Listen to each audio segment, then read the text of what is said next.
So I'm going to read you a book that I received when I finished my student teaching in my second grade class, and my cooperating teacher, they gave me this book because I was moving on from student teaching to get a teaching job. It's called Yay You, Moving Up and Moving On.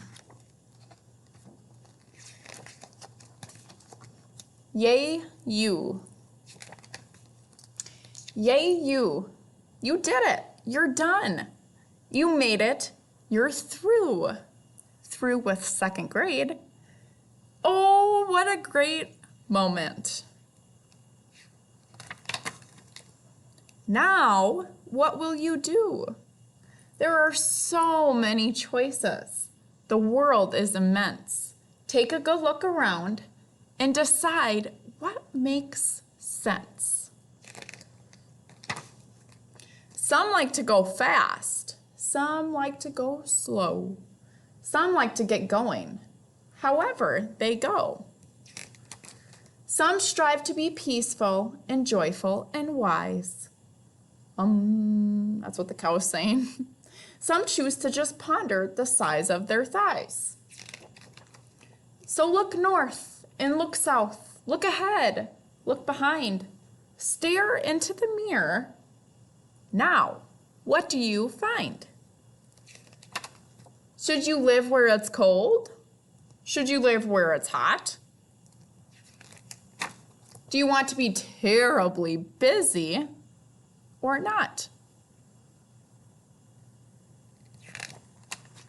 Do you need lots of friends or only a few? Would you like to have friends with a new point of view? Is your mind moved by science, or does art move your soul? Do you listen to rivers or to great rock and roll?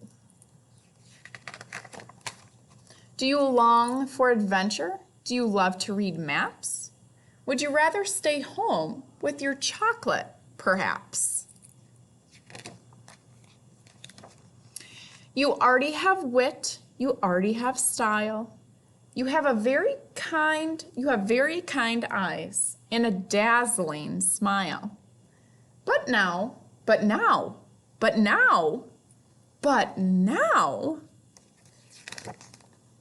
hey, what's the hurry? Anyhow, there are places to get to and projects to do, people to talk with and lunches to chew. But stopping a while is okay too. And whatever you do, now or later, big or small, loud or quiet, whatever you do, don't worry. Just try it. Whatever you do, whether near or so far, I know you'll be great. You already are.